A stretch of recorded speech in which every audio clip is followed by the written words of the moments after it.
We're looking at a nano tank here, and it's been set up for a couple years. The first thing I'm going to show you here is lab results of some testing that I had done on the poop in my aquariums. No, not my poop, but fish poop, shrimp poop, snail poop. And what I came up with are these lab test results. And what I did is I collected some waste from an aquarium, actually from several of my aquariums, and these are just regular home aquariums. These are the average aquarium that any fish keeper would have as far as what's inside them.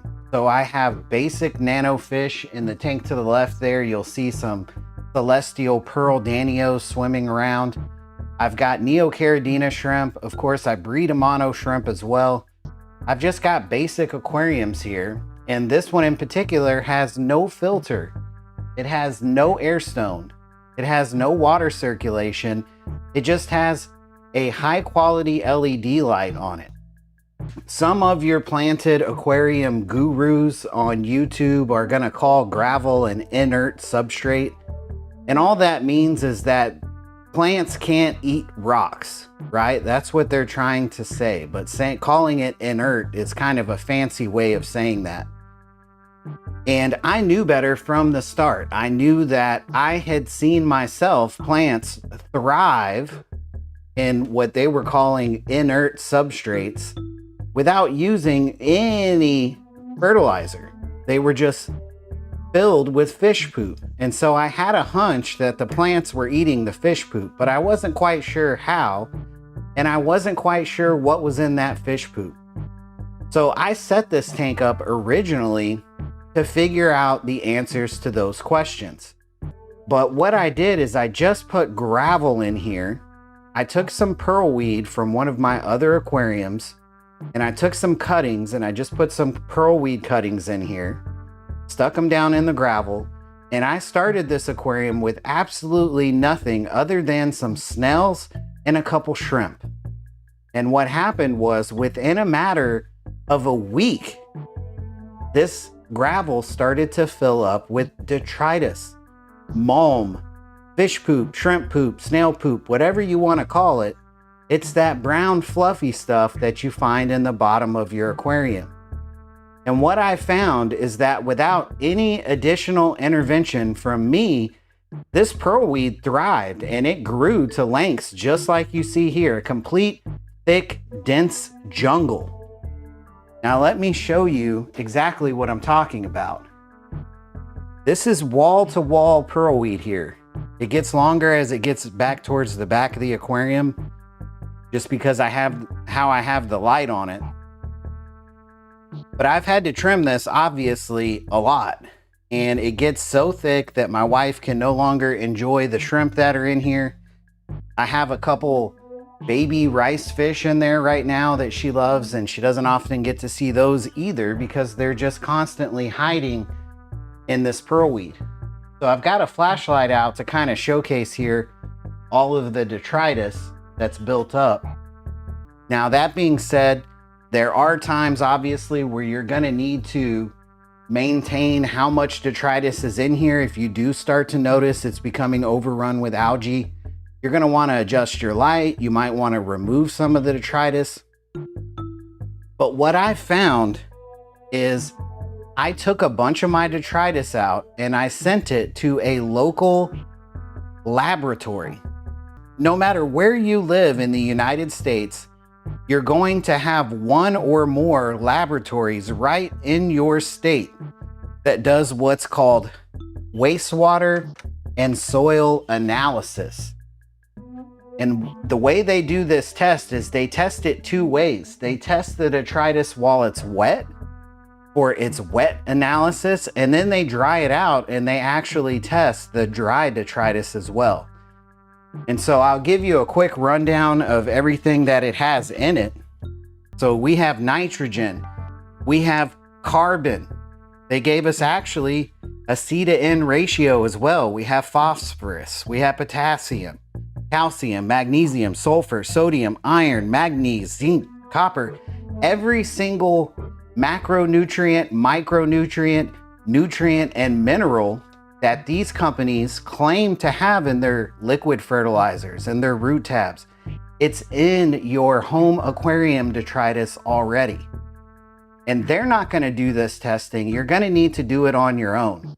Not only that, but you shouldn't trust advice from anyone, including me, because I'm talking about my home aquariums here. So if you're serious about growing aquarium plants, or you're just curious and want to know, send your detritus off and have it tested. Let's get started here. What I'm going to do first is just go in and make the first kind of cut here. And obviously when you're trimming an aquascape that has livestock inside, for real, you don't want to hurt your fish or your shrimp. So what I'm going to do is we're going to get our scissors down in here. So what we have going here is just kind of a front wall of this pearlweed. My idea is to leave the side, the back, and this side full with full-length plants, so that when we look in, it's almost like the background and the sides of the aquarium are like literally made out of plants, if that makes sense. So we're gonna try it. We'll see what happens. But I'm gonna get down in here before I open the scissors up and make a couple cuts here down pretty low to the bottom, just to get some of that scraggliness out of there from the plants when they were growing in that window. But pearlweed is a plant that will shade itself out. So as you grow the top of this plant longer and longer, the bushier top areas of the plant will kind of shade out the bottom areas of the plant, and you'll end up with what looks like some uneven growth. Now I do see a shrimp in here, and luckily they are Blue Dream Orange Eye Neocaridina, so they're pretty dark in color. So hopefully that's going to keep me from nipping any shrimp as we do this trimming here. But more or less what I'm trying to do is make as little amount of cuts as possible to these long pieces to keep them long, because I'm gonna put them in, yeah, there's that shrimp. I'm gonna put them in a moss dome, and I'm gonna grow these pearlweed cuttings kind of like a chia pet. So I'll show you that here at the end of the video, but we're just gonna try to somewhat evenly cut this pearlweed while leaving the sides long. And as we cut it, I'm trying to just kind of tease it up towards the top so that I can remove it easily. But we're really getting somewhere here. I'm gonna take a little net here. This is just a small shrimp net. I love these little nets. And I'm gonna scoop out some of this stuff floating at the top. So the Petco plant cage looks like this. It's a little dome. Let me adjust this focus. But this is a little dome,